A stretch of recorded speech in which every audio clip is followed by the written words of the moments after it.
সমস্ত বন্ধুদের জানাই জয় শ্রীরাম। মন্দির দর্শন করতে এসছো আর সব থেকে বেশি যেটা জরুরি হচ্ছে সেটি হচ্ছে থাকার রুম।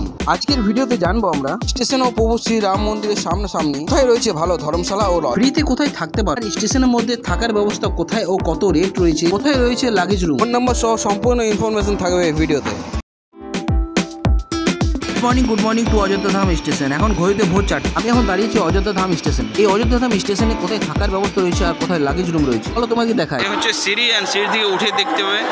দেখো সেট আপটা দেখো, পাশে বসার জন্য চেয়ার লাগানো রয়েছে, এখানে লিফটের ব্যবস্থা রয়েছে নিচে যাওয়ার জন্য, অ্যান্ড এইদিকে দেখতে পাচ্ছ টয়লেট রয়েছে ওপরে।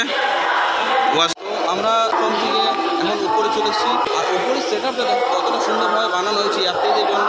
বসার বিশাল বড় জায়গা রয়েছে, বিশাল বড় ব্যবস্থা। তাছাড়াও উপরে রয়েছে বাথরুমের ব্যবস্থা। একদম দেখতে লাগবে তোমাদেরকে এয়ারপোর্টের মতন। চলো তোমাদেরকে দেখায় একবার। যদি তোমরা রাত্রে আসছো তো এখানে হোল্ড করতে পারো। দেখছো অনেক বড় এরিয়া জুড়ে রয়েছে প্ল্যাটফর্মের উপরটা। এই সাইডে একটা শৌচালয় রয়েছে, এইটি চালু রয়েছে, ওই দিকটা বন্ধ রয়েছে এখন। অ্যান্ড দুটো লিফট রয়েছে, একটি এটা হচ্ছে বাইরে যাওয়ার লিফট, এটাতে নিচে নেমে তোমরা বাইরে যেতে পারো, আর ওইটা হচ্ছে প্ল্যাটফর্মে যাওয়ার লিফট। ফাইনালি আমরা এখন চলে এসেছি প্ল্যাটফর্মের বাইরে। বিশাল এই স্টেশন থেকে বেরিয়ে রয়েছে টিকিট কাউন্টার, 1 নম্বর গেট এটা। লকার রুম আগে রয়েছে, 5 নম্বর গেটে লকারগুলো রয়েছে। দেখি একবার।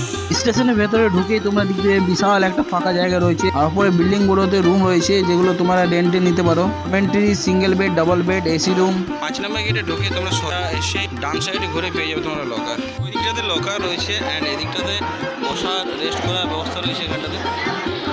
এইটা উপরে উঠে গেলে তোমরা প্রচুর রুম পেয়ে যাবে, তাছাড়া এখানে বুক করতে হবে। চলো রেট চার্টটা দেখিয়ে দিই। স্টেশনের ভেতরে রয়েছে এসি রুম আর এসি ডরমেটরি। এখানে ঘন্টা হিসেবে রেট রয়েছে, এই চার্টে লেখাই রয়েছে দেখতে পাচ্ছ 3 ঘন্টা 6 ঘন্টা হিসাবে। তাছাড়া তোমরা যদি ফ্রিতে থাকতে চাও তাহলে এখানে থাকতে পারো। লকারে আমরা ব্যাগগুলো রেখে দিলাম, তো তোমরা ব্যাগগুলো লকারে রেখে দেবে। 5 নম্বর গেটে ঢুকে তোমরা লকার পেয়ে যাবে। সেখানে রাখার পর স্টেশন থেকে বেরিয়ে আমরা এখন এগিয়ে চলেছি রাম জন্মভূমি গেটের দিকে। এই রাস্তাটা ধরে সোজা যখন এগিয়ে যাবে একদম ফার্স্টে দেখতে পাবে তোমরা গুজরাটি ধর্মশালা। এটি রয়েছে স্টেশন থেকে একদম সামনে। এখানে double bed, single bed, bathroom সহ প্রচুর রুম পেয়ে যাবে। রেট এই চারটার মধ্যে দেওয়া আছে। ডাবল বেড নন এসি 600 টাকা, এসি 1000 টাকা, সিঙ্গেল বেড 850 টাকা, আর এসি হয়ে গেল 1300 টাকা। রেট সিজন অনুযায়ী কম বেশি হতে থাকে। কিনে এই নাম্বারগুলো দ্বারা তোমরা ফোন করে বুক করতে পারো। ধর্মশালা থেকে একটু এগিয়ে দেখতে পাবে তোমরা আম্বা যাত্রী নিবাস। এর ভেতরে প্রচুর ধর্মশালা রয়েছে, খুব সুন্দর সুন্দর। আম্বা যাত্রী নিবাস থেকে একটু এগিয়ে গেলে তোমরা দেখতে পাবে শ্রীরাম অতিথি নিবাস। এখানে রুম 1000 টাকা থেকে শুরু আছে। এখানে কন্ট্যাক্ট নাম্বার দিয়ে দিয়েছি, তোমরা কন্ট্যাক্ট করে ফোন করে বুক করতে পারো। এর থেকে একটু এগিয়ে গেলে তোমরা দেখতে পাবে এই রাম জন্মভূমির গেট। এই রাম জন্মভূমির গেটের সামনে রয়েছে একটা সুবিশাল ধর্মশালা। অযোধ্যা এলে তোমরা প্রথমে চেষ্টা করবে এই ধর্মশালাটি বুক করা, কেন কি এটি একদম মন্দিরের সামনে। বিড়লা ধর্মশালা সুবিশাল এরিয়া জুড়ে রয়েছে এই ধর্মশালাটি।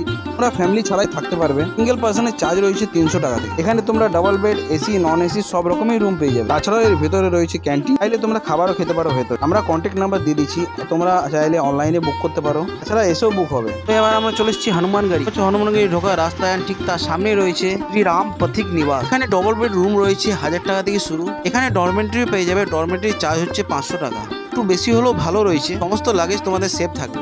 এবার আমরা এগিয়ে চলে হনুমানগাড়ি থেকে লতা মঙ্গেশকর চক। তো গাইস আমরা এখন চলে এসেছি লতা মঙ্গেশকর চকে। লতা মঙ্গেশকর চক থেকে যেটি এয়ারপোর্ট দিকে যাচ্ছে সেদিকে রয়েছে বাস স্ট্যান্ড, আর বাস স্ট্যান্ডের সামনে রয়েছে সরকারি ট্রেন। সোজা এয়ারপোর্টের রাস্তাটি চলে যাবে বাস স্ট্যান্ড। বাস স্ট্যান্ডের সামনে রয়েছে এই সরকারি ট্রেন। তোমরা থাকতে পারবে একদম ফ্রিতে। আর এখানে প্রথমে রেজিস্ট্রেশন করাতে হবে, তারপর তোমাদেরকে এইভাবে বেড দিয়ে দেবে এক একটা করে। লেডিসদের বেড আলাদা রয়েছে, জেন্টসদের বেড আলাদা রয়েছে। তাছাড়া এইভাবে বাথরুম রয়েছে এখানটাতে। এই সরকারি ট্রেনটির ভেতরে সুন্দর ফ্যাসিলিটি রয়েছে। এগুলি ছাড়া তো প্রচুর হোটেল, ধর্মশালা ও লজ রয়েছে এখানে, কিন্তু আমার ঘুরে দেখার পর মনে হলো এগুলি বেস্ট। মোটামুটি বাজেটের মধ্যে খুবই ভালো রয়েছে। তো অবশ্যই তোমাদের যদি ভালো লেগে থাকে তো বন্ধুদের সাথে শেয়ার করো। যারা অযোধ্যা আসার প্ল্যান করছে তাদের সাথে শেয়ার করো। এটা আমরা এখানে শেষ করছি, দেখা পাবো নতুন একটা ভিডিওতে। সুস্থ থাকো, ভালো থাকো। জয় হিন্দ, জয় ভারত, জয় শ্রীরাম।